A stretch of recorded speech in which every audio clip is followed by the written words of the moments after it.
Yeah, so today we learned about storytelling. It was cool, 'cause stories are cool and they're fun. Hooray. Bam. Yeah. Amazing. Wow, what a way to end the episode. Yeah. That's cool. Yeah. Thank you for very doing much. that, Josh. That's Yeah. that's amazing. That's going to our trailer. Right straight to our trailer. This is gonna be an easy episode to edit for me. Hooray.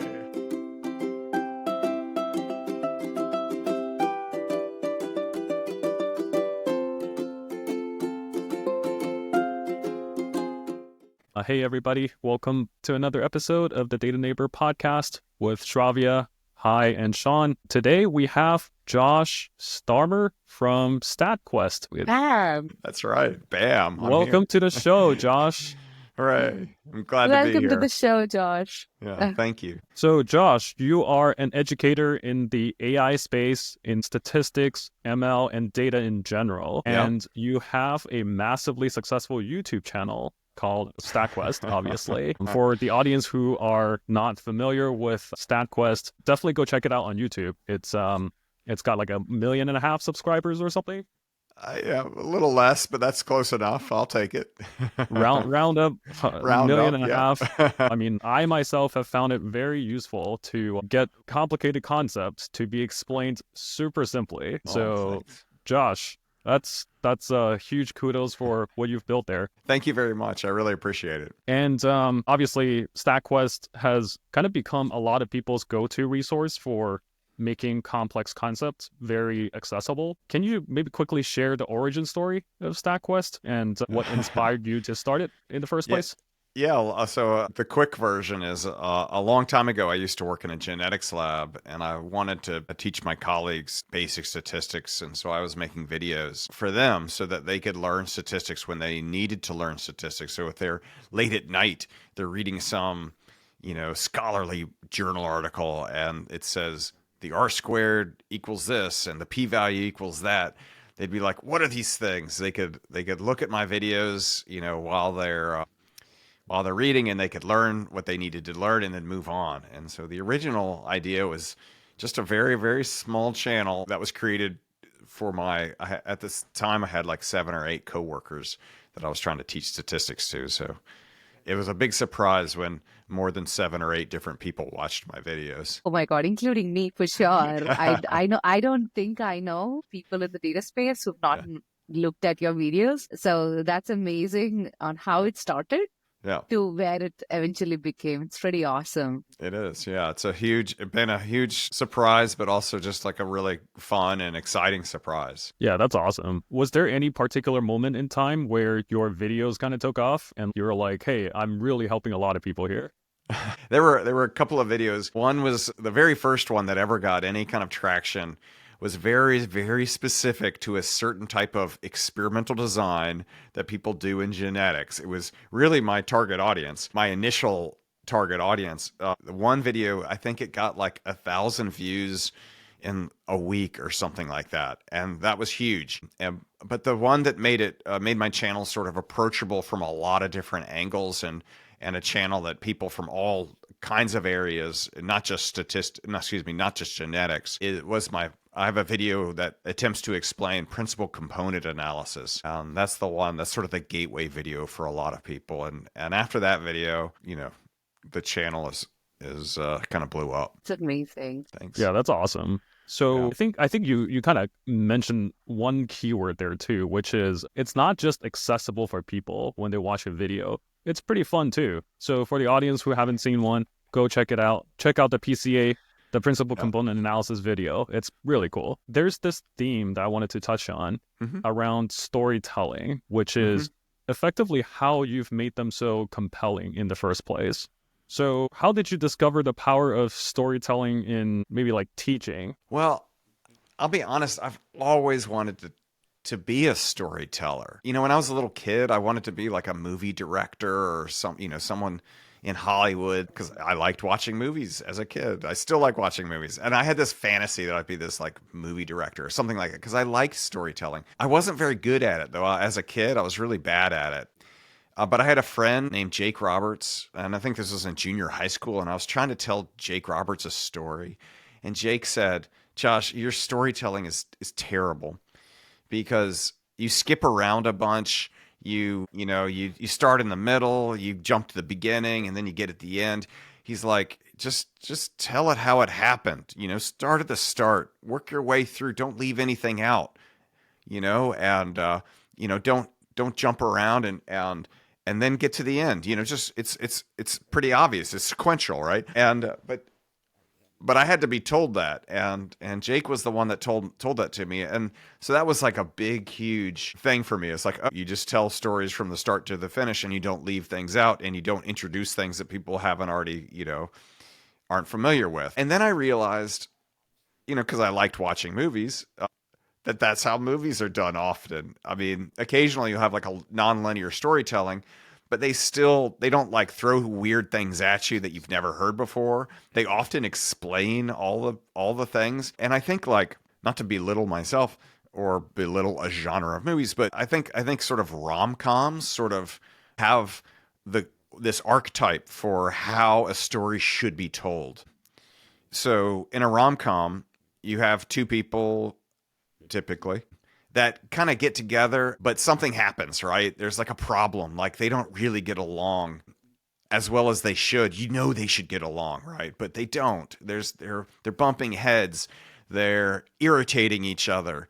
And as a result, they split apart. And then there's this middle section of the movie where they learn about themselves, they learn about each other, they learn about how to accept each other and all these things. They learn they learn a lot of things. And then once they've learned everything, they come back together and they're like, hey, I'm accepting of you and your differences from me. And we can get together, and they get together and it's awesome. And you just feel like a big relief, right? And almost any movie follows that same storyline where you start with a problem. These people need to be in a relationship. You just know it. But they don't like each other. And then you learn about things. They learn some stuff. And then they solve the problem. Think of like any like superhero movie, right? They always present some problem. Someone's going to destroy the entire universe, right? And they're like, well, let's just try it with what we know. And they try it with what they know, and they fail. And like the big evil guy, levels all of San Francisco in one swoop. And so then they go back and they're like, well, what can we do? How can we solve this problem? And then they work hard, and there's like a montage where they're like lifting weights and they're doing stuff. And then they come back and they beat the bad guy, and that resolves the problem. And so there's this constant storytelling theme of present a problem, learn how to cope with the problem, and then deal with it. And so I try to apply that to my videos. It sounds pretty obvious, but it's not obvious. If you look at almost any textbook, they don't teach that way. They don't explain things that way. They usually just start with an equation and go, look at this equation. Doesn't it make sense? Don't you understand it? What's wrong with you? And what I do is I like to start with a problem to give that equation some context, because we got this problem. We can't solve it using the other methods. Say like we're talking about principal component analysis. Say like if I've just measured my height, I can plot that on a single line. That's great, no problem. If I've measured my height and my weight, well, I can plot that on an XY, Cartesian coordinate plane, put a dot where my height and weight intersect. But I've measured height, weight, shoe size, I don't know, earlobe size, the length of my favorite movie. If I've measured all these things, I can't necessarily draw a graph of that, right? I can't just draw that on a two-dimensional piece of paper because I've got too many axes. And so that's the problem, right? How do I visualize this data that I've collected? I've got too many variables and too many axes. And so then in the PCA video, we talk about ways to represent the high dimensional data in a way that allows us to draw it on two axes. And that, we end up with the principal components and things like that. And so I just apply that to the way I teach. I don't, and so like if you watch a movie, I'm sorry to ramble, but this is something I think about all the time. When you watch a movie, very rarely do they start with sometimes they start with the history of a problem. But like, it's like you want to learn about the normal distribution, for example. Oftentimes people just start by explaining like Gauss and when he lived and what time it was and where he was. And you're like, but that doesn't help. That doesn't actually give me any context for understanding, these things. So it's a part of doing good storytelling is also realizing what you shouldn't talk about or it's nice and fun and exciting, but maybe not so helpful. And so there's a lot of editing that has, good storytelling also requires tons of editing. So you have to have a plot line and a story that you want to tell. You need to have a problem and a build to a solution and then a resolution.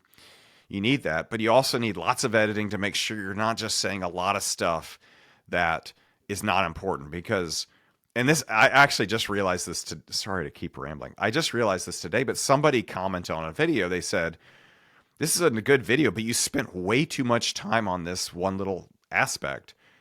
And so I rewatched that part of the video and the guy's completely right. And what it was is I'd spent a lot of time trying to understand this little bit.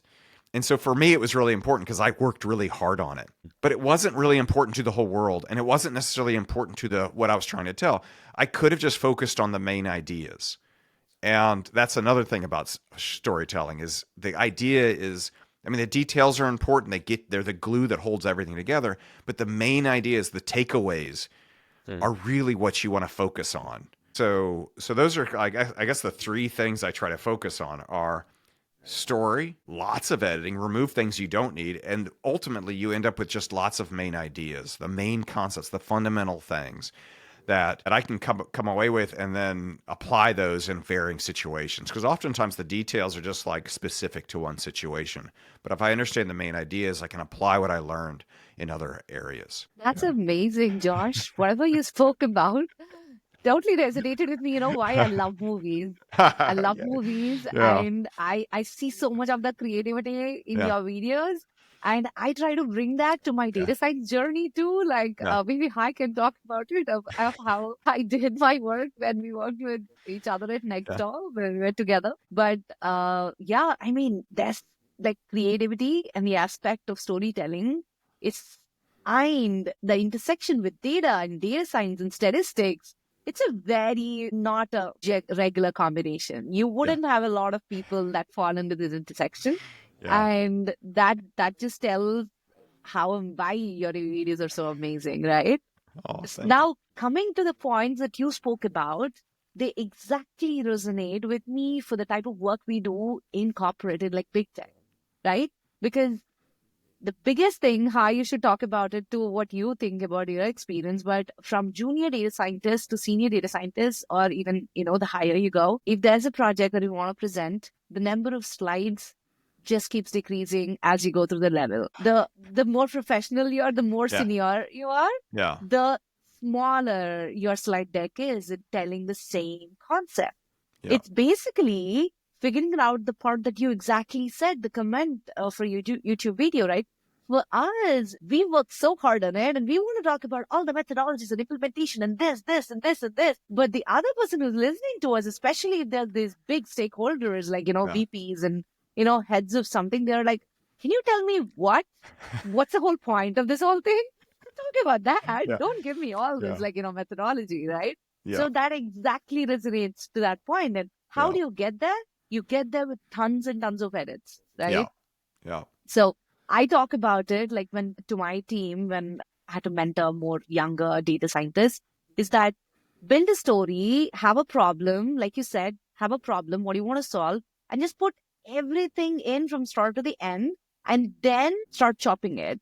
Chopping it from the perspective that what makes sense to you, where's the takeaway, and then that's when you get the final story. And Hai has a cut in half sort of a thing, methodology as well. You should talk about it, Hai. Yeah. I mean, what's that word that kind of people talk about with Steve Jobs? It's like simplicity is the most most sophisticated thing ever, like something like that, where making things simple is so hard because it takes a lot of mental energy to try to do it. I mean, like the point that you made about making things simpler with edits, with revisions resonates so much because at corporate, we talk about this quite a lot, which is 90% of the impact is realized in how you package your work. Yeah. So it doesn't matter if you spend nights and weekends on it, but if you don't have a good polished output, nobody's going to take it seriously, and you're not going to land the impact you want. And that's ironically the thing that people skip a lot, which is the last 10% of the thing that they need to maximize their impact. And so from that perspective, Josh, what advice do you have for people like that, where it's like, hey, gotta do that 10%, guys, like spend some time on it. It's worth it.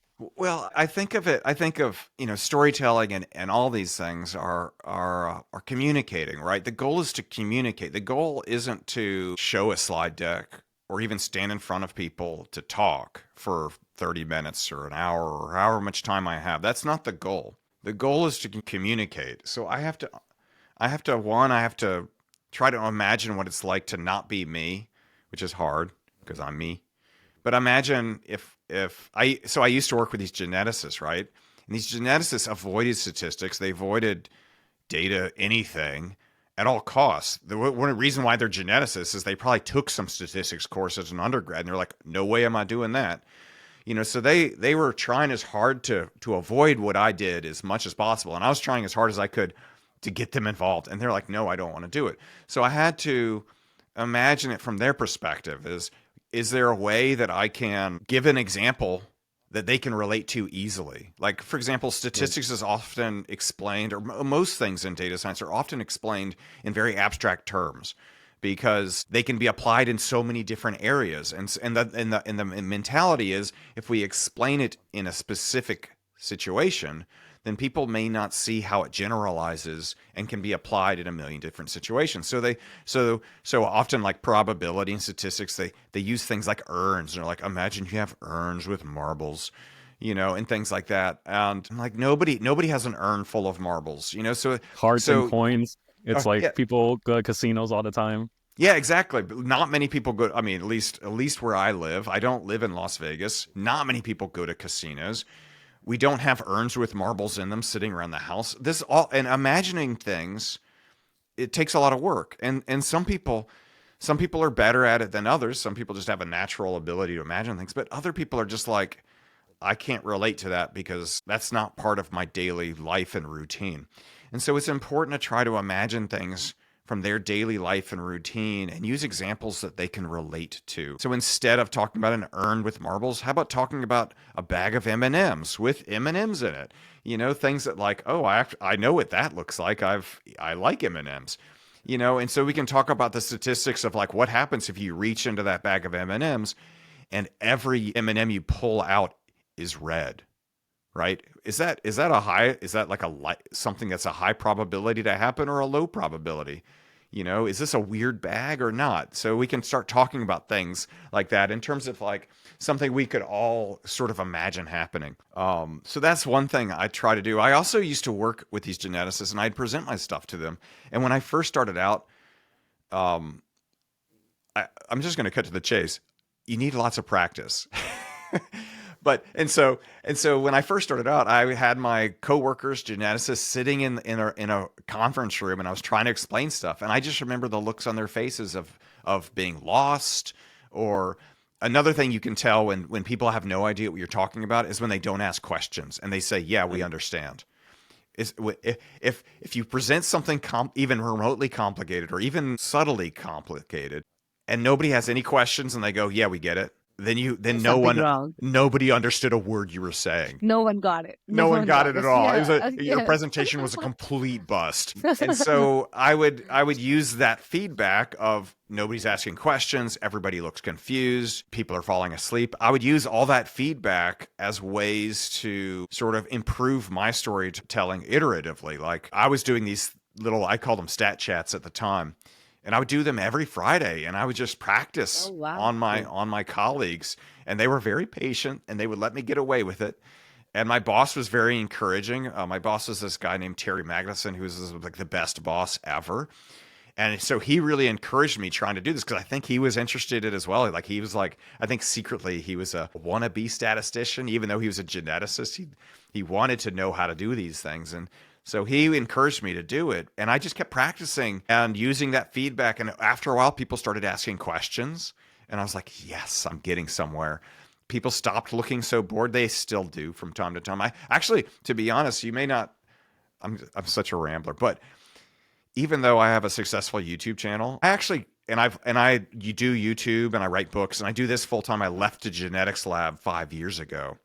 I still go back to the genetics lab and I present my rough drafts to them and I see how it goes. So that's another thing you can do. You can practice all the time and never stop practicing. And that's I was actually supposed to go to the lab today and give them a presentation on reinforcement learning, which is a video I'm going to come out with in the next couple of months. I was going to run the draft by, but we had a conflict, and so I'll do it at the end of the month. And that's something I still do because I feel like if I can teach those guys, I can teach them anything. I can teach anyone. So that's pretty awesome. Stat chats. I really love the stat chats. Probably all data scientists, like we should probably tell people to have these, office hours sort of a stat chat with all their stakeholders that they're part of and keep practicing, like you said. And it's amazing to see that even at this phase where you are so good. I mean, we already think you're so good at communication and simplifying concept. You still do it, right? That's I think is the key. Consistent practice. That's amazing. And then one thing that immediately jumps to mind for me is that this extends not just to verbal communication or in-person communication. It also extends to written communications, which a lot of people actually have a lot of trouble with. And as you were going through the story of people getting bored, nobody asked questions, in the corporate setting, the equivalent of that I can immediately think of is in a Slack channel. If you post something about the work that you've done, nobody liked it, nobody commented, nobody replied in thread or whatever, and it just goes silent. That's probably the equivalent to the thing that you just talked about. Like everybody's like, hey, what is this, right? Yeah. And you can totally like ask for others for feedback and then tweak it based on that and, try again in the future and see if you get a like or two. I don't like the whole social media, likes driven quote unquote engagement economy, but it's actually directionally it still makes sense to use that as a guiding light on the direction if you're in a positive or a negative. Yeah, at least in a certain way, you could say that good communication or good teaching results in happy audiences that are going to give you a thumbs up, that are going to ask good questions. That's if you focus on good teaching, these are sort of side effects, pleasant side effects that should occur. People should be happy. They've just learned something new, and I think people like learning things if it's not too awkward of an experience. Yeah, and to be honest, I know you say teaching because you are teaching people, but whatever you're saying is just for any presentations, right? Yeah. You're telling them something new. That's the whole point of presentation. Say you've done this analysis or you've done this, model related work and you're sharing the output of what it did, then that works exactly same principles work for that as well, right? Yeah, it's exactly to make sure right. people understand what you're trying to say and things like that. Yep. Yeah, that's Do you exactly also do a right. song? Do you also do a song, Josh, in the stat chat? I'm just curious. So it's funny, the songs kind of evolved over time. The stat chats, the original stat chats, did not start with silly songs, but the stat chat was where the BAM started showing up and I have these in my videos. And here's another thing, actually. Let's keep talking. So I just thought about my BAM. So if you watch my videos, you'll hear me say BAM, and you'll hear me say double BAM, and you'll hear me say triple BAM. Triple BAM. Yeah, which is very exciting, right? That's like the most exciting you could ever do. And this is another thing about communicating or teaching or even, just giving a presentation. You have to be careful not to give people too much information. And by too much information, I'm not talking about like exposing your personal life to people. It's so in my videos, I try to stick to 3 main points. And after the first main point, I say BAM. And after the second main point, I say double BAM. And after the third main point, I say triple BAM. And then I'm done. A lot of people ask me, well, what about quadruple BAM? And you could just keep going, right?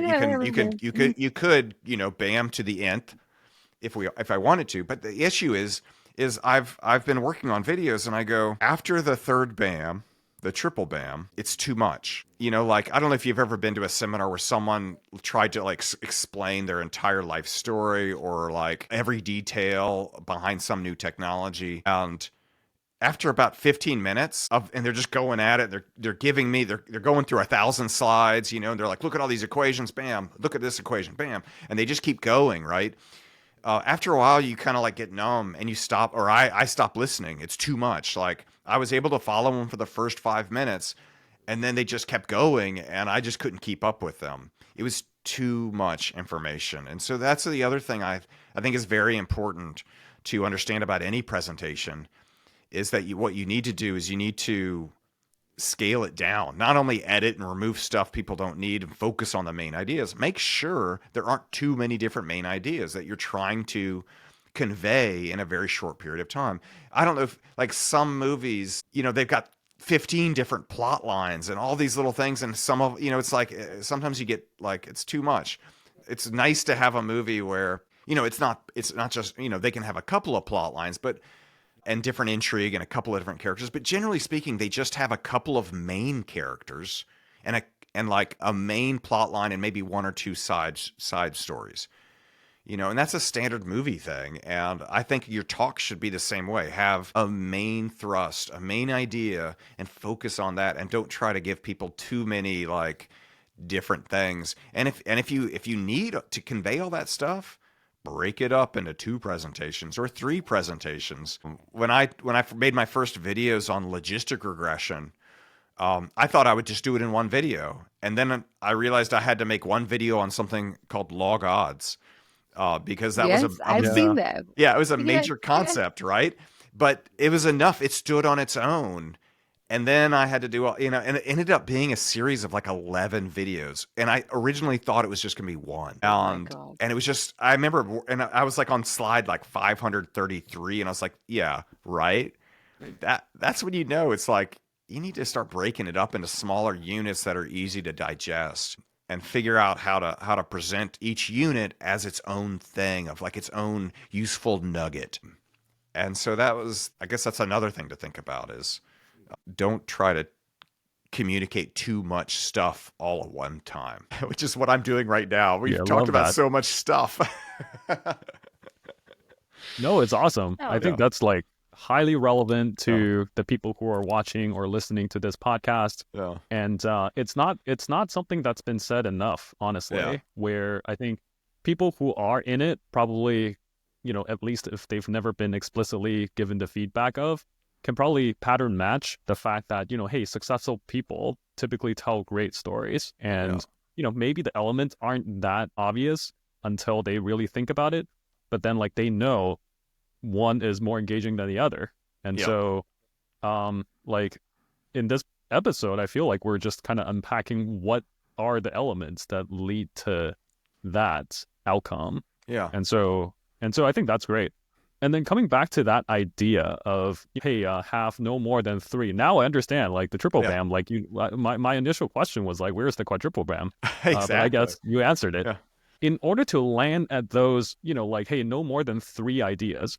A lot of this stuff that, for example, like data scientists work on are inherently, you know, let's call it more complicated than other professions. Yeah. And so, how do you have any advice for, or maybe in your video productions or you simplifying the concepts themselves, do you have any advice for how people can distill complex ideas down to something that everybody can understand? I mean, for me, you know, when I talk about main ideas, I think that's when I've got it down to a nugget that I think anyone should be able to understand. I feel like that is the essence of the main idea. It's stripped away from all the confusing details, you know, and I think that's the idea, is to fundamentally understand that the details are nice and they help, but they're not the story. The story is the main idea, and focus on the main idea. So what's the main idea of principal component analysis? The main idea there is we've collected a bunch of data and we can't graph it. How are we going to graph it? Principal component analysis is a way to give us something that we can draw on a 2-dimensional graph. And then we can start talking about the details later, but let's focus on the main ideas. And everyone could understand that. They're like, okay, great. I understand the main ideas of PCA. And we can get fancy with our language. We can say if each variable that we measure is a dimension, then PCA is a dimension reduction method, or a method for reducing dimensionality, or something like that. We can sound fancy if we want to. If you start saying words like dimension, people start freaking out, right? Because they start thinking you're talking about a science fiction movie or something like that. But if you just talk about the variables themselves that we've measured, height, weight, shoe size, and I've got 3 right there, but how do I reduce those to 2? PCA can figure out a way to just give me 2. And there's combinations of those 3 things I measured, and it gives me 2. It combines them in a certain way that I end up with 2, and then I can draw the graph. So I really think it's, the essential is to understand the main idea, and I think that's that's like super hard. It's like that's the hardest part of anything I do right now, is try to understand the main idea. So that's, you have to do lots of editing. You have to live with it for a little while. You have to think about it. You've got to play with it, poke it, see what it does, how it responds to different data. And sooner or later, at least for me, I see it. I'm like, oh, I get it now. But so Josh, if someone comes to your YouTube channel and they're new to statistics and they want to understand, how do you think would be your Josh Starmer guide to leverage Statquest? Yeah, so because there's so many videos now, I know, right? it's back in the day, probably. Yeah, it's true. I've got, I don't know how many videos I have. I have at least 100 just for machine. I've got a playlist of machine learning videos, and there's 100 videos in that one playlist. But that doesn't include statistics. That doesn't include the log odds video. And so the question is, what do you do? So I have a website called statquest.org, and I have an index of my videos. And what I've done is I've organized them into different playlists, but I've also organized all of them by topic, and also sort of like order that I think they should be watched, in terms of like simple to complicated, or so I've, that's what I try to send people to. YouTube likes to just, has their algorithm recommend videos to people somewhat randomly, and it's maybe not the best approach. So I always recommend go to my website, statquest.org, and look at the video index, and you'll find everything I've done. And it's, what I like about that is you can kind of browse and you go, oh, I want to learn about this. I've heard about this, I've seen it, and what is it? So you can find things that you might not have thought about that you wanted to learn before, and just seeing it will ring a bell in your head, and you're like, oh yeah, I gotta watch that. And you can also say, oh, I want to learn about this, maybe I should watch these 4 videos beforehand. And I hate to say that some topics build on previous videos, some don't. So you can some are easy to jump into in the middle of, some are like the logistic regression one. It's good if you understand what the log odds are before you dive into that. I think you do a good job at, mentioning that in your description, right? Go definitely look at that and look at this and for that. So I've done that. Yeah. That's how I figured. Yeah. That's great. So basically, if you want to start off right now today with Josh Starmer's Statquest, you basically go in and start looking at the playlist. They're already ordered in the order of simplicity to complexity, and also leverage his website, joshstarmer.org, and he has a bunch of stuff there as well. Yeah, hooray. Thank you very much. I really appreciate it. That's cool. We're going to put the link to the show notes as well, in case people want to just click through and go there directly. So, Josh, I think you've mentioned that your channel, obviously with as big of a following as it does, it's probably not just students, right? Like working professionals also leverage your channel as resources to upskill and also, like for me, refresh my memory on how to explain certain concepts to people. How do you suggest people, kind of related to the last question, how do you what else can our audience kind of, get from your channel that might be beneficial to what they're doing currently? Yeah, so a large part of my audience are not just students taking classes, but I think people they have jobs and they're trying to get raises, or they're trying to, get a promotion or get a different job or something like that. So a lot of people have those motivations, and for that, it's difficult for me to always understand what exact skill set somebody wants or needs. But yeah, you can go to the the video index and you can just say, oh, I heard someone talking about neural networks. They might be important in my future. And you can watch I think I've got like 15 videos explaining how neural networks work. So yeah, you can all that stuff that you've heard like in passing, or maybe you've seen it on web pages or in documentation at your work, and you're like, oh, there's all these confusing things that these people use. If you can remember what the name is, the name of that confusing thing is, you might be able to find it on my channel, and you can learn about it. And then once you learn about it, you're like, oh, then you have a new tool that you can use to solve problems, and maybe your manager will be like, wait a minute, you've got all these new tools. Maybe we'll give you a raise.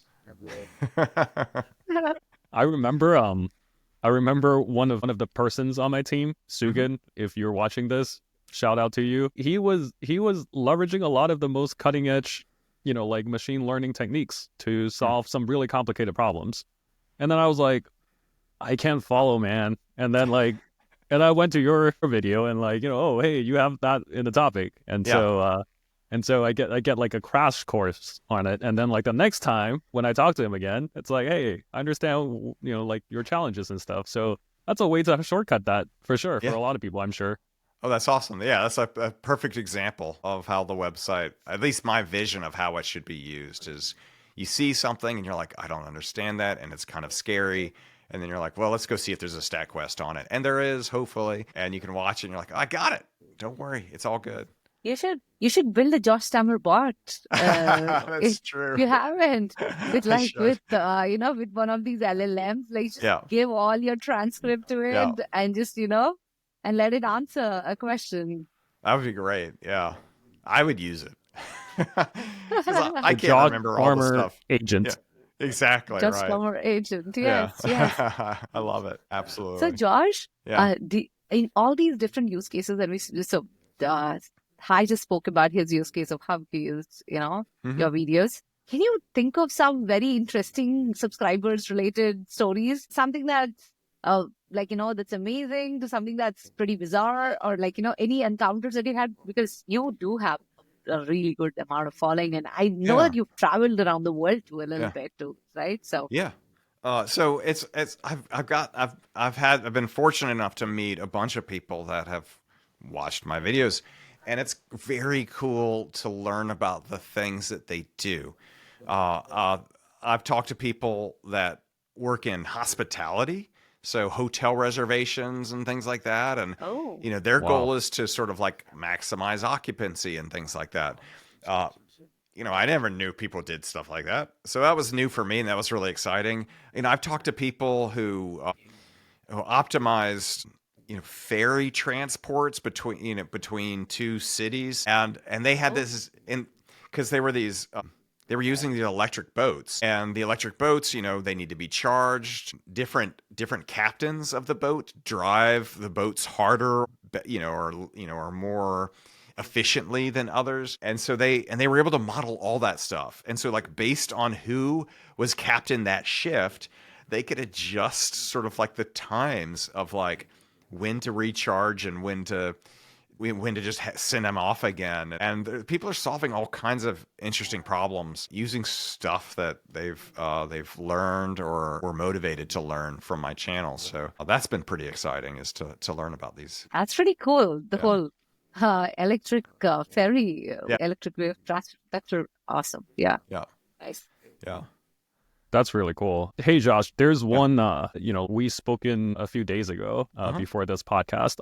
There's a really cool story that you told in our chat, and I wanted our audience to kind of hear that story as well, which was you emphasized people should focus on the problem first and then solution second. Oh, yeah. So this was in context of you received a comment, again, on your channel from somebody who's, or I guess I'll let you tell this story. Yeah. If that rings a bell now. Yeah, so exactly. So I got a comment on my channel, and they were like, I need to be able to practice what you're saying. Right now, all I'm doing is learning theory, and and it's not useful. And that's true. I mean, what the guy said was true. If you just learn a lot of theory, that's not very helpful.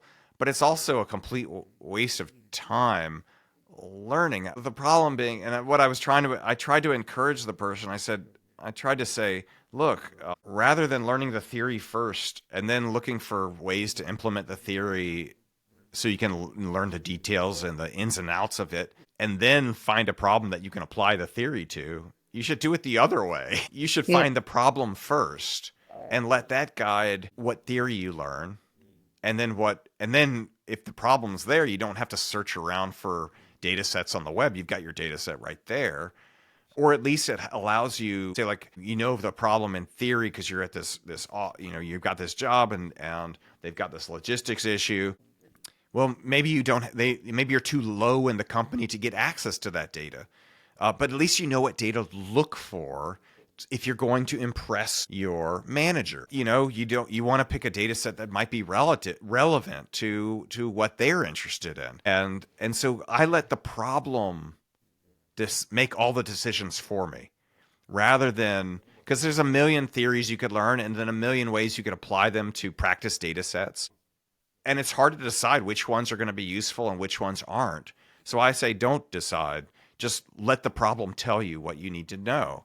The problem says, we've got this logistics issue. We've got these ferries going, between these cities. We got to figure out when we're going to recharge the boats. How are we going to model this? Are we going to use, what's a good way? Well, we'll start by plotting the data and we'll see if there's any, does it look linear? Is this something we might be able to use linear regression for? Okay, maybe I'll learn about linear regression and I'll learn how to do it that way. Or is it something else? And so, yeah, I think that's one of the things that people, when you're a student and you're in school, it's sort of taught, while you're at school, or at least when I was in school, they would teach you theory during the day. And at night, when you were doing your homework, you would do the work. You would apply the theory and solve some problems. But they would always just give you the problems. They'd always feed them to you. It was never me sitting at school going, is there a way that I can make this lunch line shorter or more efficient so I can get my food quicker? We never worked on things like that. But if we had, then I feel like I'd be better prepared for my career or any career, because typically speaking, people don't always tell you exactly what needs to be done. They might tell you what they think needs to be done, but they don't always know. Like, it depends on how high up the management chain they are. My very first boss would just tell me to do all kinds of crazy stuff, and none of it was important. And it was sort of my job to just try to find the important things just by looking around the office and doing those instead, and letting sort of the problems that people were facing. So my first job was in a hospital, and my boss, I'm just going to give you the whole story. My very first job was in a hospital, and my boss knew a lot of technological words, but he didn't really know what they meant or anything. And so he'd always tell me to do really dumb things. And so he'd say, I need you to SQL the router table. And I'm like, oh, yeah, that doesn't mean anything. Those are just technical terms that you've put together, and it has no meaning at all. But I wouldn't tell him that. You don't tell your boss that, right? You just keep it to yourself. And then I would walk around the hospital and I'd look to see what needed to be done. And at one point I ended up in the neonatal intensive care unit, and they had a real problem that needed to be solved. So with premature babies, when they're born too early, anybody needs to be fed, but the food situation is very complicated for premature babies. Everything has to be just right. The amount of sodium you give them has to be balanced by potassium, has to be balanced by calcium, all these different molecules. I'm no chemist, so it was like kind of over my head, but I understood the main idea was there were these doctors trying to figure out how to formulate the right food for these premature babies. And they had all these equations. They were doing everything by hand with a hand calculator and just punching in numbers. And then they jot it down on a piece of paper. And I was like, guys, I could make a website or a calculator that does all this math for you. So you just punch in the amount of sodium you want, and it figures out all these other things based on these equations that you have. I'll just implement them. So you punch in the few things you want, and everything else will be done for you. And they're like, you can do that on computer? Yeah, it totally blew their minds. And so I did that, and we actually had a really good, cool tool. And I ended up solving a real problem in the hospital instead of SQLing the router table. Um, and I feel like that's the way people need to be. They need to understand that look for the problems, find the problems. Sometimes you're told the right thing to do, and then you just got to do it, and you got to figure out how to do it. And you have to learn. Oftentimes you have to learn what you're going to do. They're not always going to give you something that's super easy for you. So I don't know. It's just look for problems. Don't look for theories. Look for problems. I absolutely agree, Josh. This is something that we see in our work day to day. Yeah. And this is something that I think would be amazingly beneficial for people who are starting out and trying to build their portfolio, right? Yeah. There are two things that they could do. They could go do every training, every certification out there, or they could get the minimum knowledge to identify when they see a problem, how do they think from the minimum, knowledge that they know that this is how you solve the problem. Yeah. Then go learn the deeper aspects, the 201, the 301 aspects of how to solve the problem, right? Yes. Rather than learning until 301 and then looking for, now that I know all of this information, get overwhelmed, not know what to do, and all of that, right? So Yes. picking a problem, especially that you're passionate about, and then looking for the advanced theory you need to know to solve that problem. Yeah. That be a great way to do data portfolios. That's what I tell people as well. And it's also beneficial for people who are currently working too, working professionals, right? Yeah. So first principle thinking, knowing your surroundings, what are people's issues that they're dealing with, and what areas that you could pick up and solve today, right? That's the whole impact mindset that almost everyone in big tech and Silicon Valley is going after. You need to know what is the problem that you're solving for and then approach it towards, rather than just pick things up, what's given to you without even understanding why you're solving it or what you're solving. Yeah, I think the other problem with not letting the problem define sort of what you do is what we do is we're like, well, what's the newest technique or whatever, and I'm just going to focus on always just what's new. And it turns out that, like, at least in my experience, it's often what's old is what's most useful. If you start with the data, or you start with the problem and you get the data and you plot the data and it's just a line, or something relatively simple, you don't need a deep learning large language model that, or costs like $1,000 an hour to run to solve it. You could do it with a linear regression and be done in like 2 seconds, right? And have spent no money. And so it's important to like understand sort of like and these old tools are awesome because they were designed when we didn't have computing resources. So they're super cheap on computers, right? They don't cost anything. Probably run them on your laptop without it getting too hot. And they're still useful. They're fast. They're easy.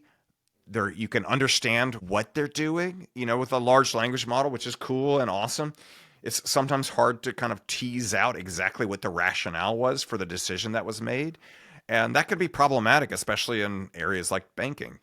But these simple models, like a standard linear regression, you know what all the assumptions are. You know every little detail of what went into making that final decision. And in that sense, it's kind of bulletproof. You can't go wrong using something like that. So I always recommend people, it's cool to learn the newest, latest, greatest stuff, and that's fun. I won't deny that. But the old stuff is still oftentimes your bread and butter. Those are the tools that are actually going to be used in your office on a day-to-day basis. Yeah. Josh, we are almost at the end of our podcast. And it is amazing. We talked about storytelling. We talked about how to communicate better and how to, pick problems. And so it was pretty awesome. Can you think of a song or something based on this? Well, give me a second. Hold on.